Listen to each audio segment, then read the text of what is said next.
Hello everyone and welcome back to a new video, and in today's video we'll be discussing something pretty cool. It was revealed a couple of months ago and it's called Return to Moria, and it's kind of a crafting survival game with a story and it's pretty cool. And let's show the trailer first and then we'll go straight into it. The Forge's fire has long gone cold. Under the mountain of Durin's folk, a shadow took our treasured halls. Now it calls us back. Khazad-Dum!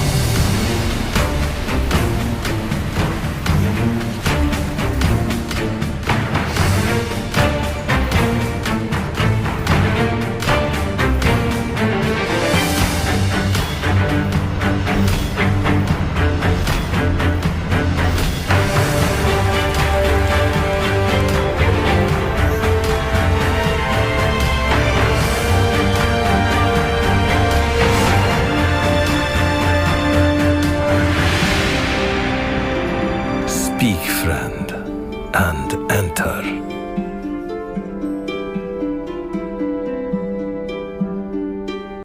Now, what a trailer! I think that looks amazing. The graphics look great, the lighting went fantastic. It really sets such a great mood, especially in this shot that I'm putting on the screen now. I love the lighting just coming down on the structures to the left. Amazing. And the exploration part of this game is probably going to be fantastic as well, especially by the looks of it. With all of the caves, mines, and especially the Dwarven cities of Khazad-Dum. And I really hope we get to see some great landmarks, as they mentioned in one of the FAQs, which I will show in a second here. It also looks like you can literally mine anywhere. Any rock, any ore, anything. I really hope so, at least, because in one of these shots, like where he's mining through one of the corridors, it looked cool. Now, we did see a little bit of building. It was a pretty short clip of it, but it looked great, and I really hope it's expensive and in-depth. I really want to build some pretty massive structures on the grand scale and rebuild Moria Khazad-Dum to the fullest that it can be. Now, Moria is set in a procedurally generated world, which means that every single time you make a new server or a new world, it will not be the same. It'll always look different. And as they mentioned here, every expedition is solo or online. Players can mine to craft greater gear and resources, but beware, mining makes noise, and noise created in the quiet deep threatens to awaken the dangers below. When there's clatter, there's combat. Excavate the mysterious of 3 legendary mountains, extract precious metals, scrape to survive, and battle unspeakable forces to learn the secret of the shadow that lurks within. Does that last part maybe we'll see the nameless things? Maybe we'll see a Balrog, even though this is in the 4th age. So that could be actually really interesting. Experience the fellowship of the dwarves like never before, with the rich lore of the iconic fantasy world from J.R.R. Tolkien interwoven into the very fabric of the Lord of the Rings Return to Moria, which is dope to hear. Survive the dark. To survive the treacherous mines of Moria, players must conserve resources, hunt and gather for food, and manage their sleep, temperature, and noise levels. Utilize the dynamic light systems for safety and to blaze a path further into the darkness. Battle unspeakable evils and survive the hordes of monstrous orcs in visceral combat while uncovering the secrets of the shadow that looms within the mountain. I do still think we might see the nameless things. The overall language they're using, maybe. I'm also really happy that we'll have to manage temperature and noise levels. The sleep, food, whatever, that I feel like that's in every game, right? Like every survival game. But temperature, how's that gonna work? Is it if you go too deep, there's lava and you have to craft maybe specific gear to be in those environments, or if there's too cold somewhere, you can't go into there, etc. And the noise levels, super cool. If you mine, you make too much noise, maybe you'll have those actual hordes of monstrous orcs come for you. I think that sounds awesome. Let's get on to the base building. Find solace from the darkness. Reveal and clear new locations to create architecture on a grand scale. Get creative and construct bases from scratch or build upon the existing environment.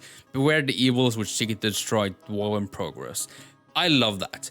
And as we've seen in the trailer, right, there is some pretty cool structures already built into the world, like the big one that I'm gonna put on the screen right now, which is awesome. Like, that would be an awesome base to have, and I think that's super cool.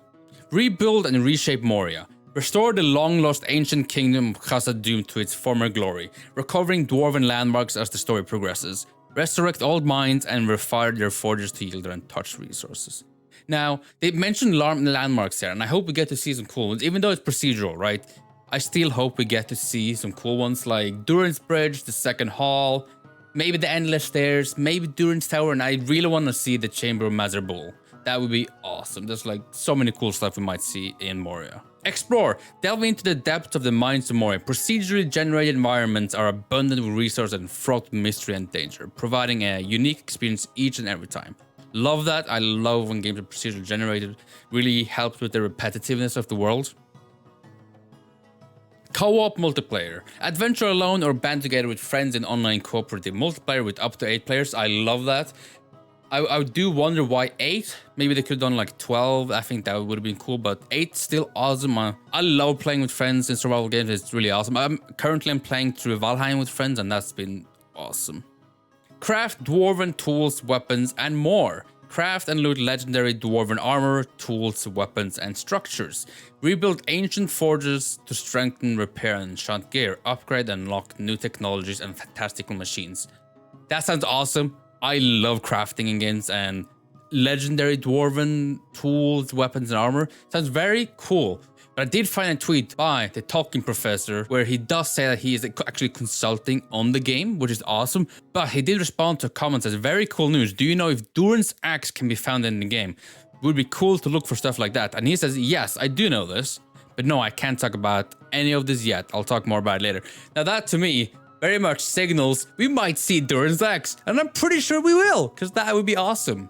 Uncover magic artifacts. Discover ancient magic items including swords that glow when orcs are near, maps of long dormant mithril veins, books with forgotten crafting plans, and amulets that give strength or wisdom. Now, they mentioned swords that glow when orcs are near. That means we will see swords from the First Age, from elves. Maybe we'll have some swords that were crafted and smithed in Gondolin. That would be awesome, like Orcrist and Sting. I actually don't remember if Orcrist actually glows, but I know Sting does. But that's cool. I love that we have to find maps for like mithril vines. That's super cool, like in the actual world. That is dope. Mine ore and jewels. Establish mines to unearth deposits of precious resources such as iron, gold, quartz, and fantastical materials such as mithril. Access crafting stations and forges to convert ore to ingots and upgrade gear, but be prepared. Mining is loud and can awaken what lurks in the darkness. Now, if like mining is loud, those machines, right, the ones that you might find in the world, the ones you have to refire, repair, those forges, does that mean like hordes will come for you? I mean, obviously, clearly, enemies will come for you, but to what level? Is there like a level to the noise levels, you know? Like, mining with just a pickaxe is like, maybe like level 1, barely anything. But like, machines up to level 5, and that will attract maybe enemies? Comprehensive dwarf builder. Players become part of Dwarven legend as they create their own dwarf in the custom character creator.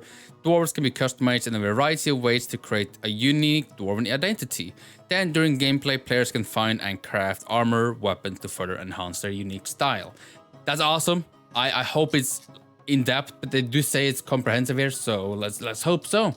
It's dope. And that was the site Return to Moria FAQ. Now we have a Discord one. So let's get straight into that one as well. Now, they have a little FAQ here which says, when is Return to Moria set? The Lord of the Rings Return to Moria is set in the 4th Age of Middle-earth. Now on to a bit of the Dwarven Customizer, right? Will all dwarves have beards? Players can customize the dwarf in a number of ways, including have a variety of beards or no beards at all.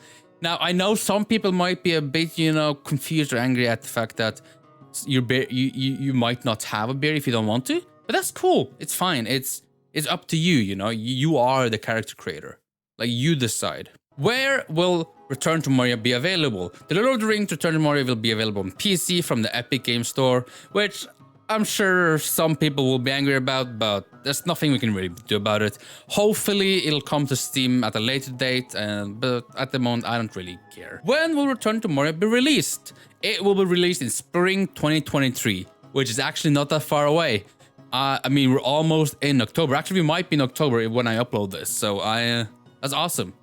It is not that far out after all, and yeah, that's cool. Before I end the video, I still have some cool stuff to show. 2 pieces of concept art, and they're awesome. Here we have one of the concept art, which is awesome. There's 2 dwarves in the foreground here looking out at a massive cavern with lots of stuff. There's mining stuff, there's wheels pumping probably like water around, etc. Or maybe they're like lifting stuff down and up, and that's the way they do it. It's awesome concept art. And then the second one, which is from the Western Gate, which looks awesome. It looks incredible.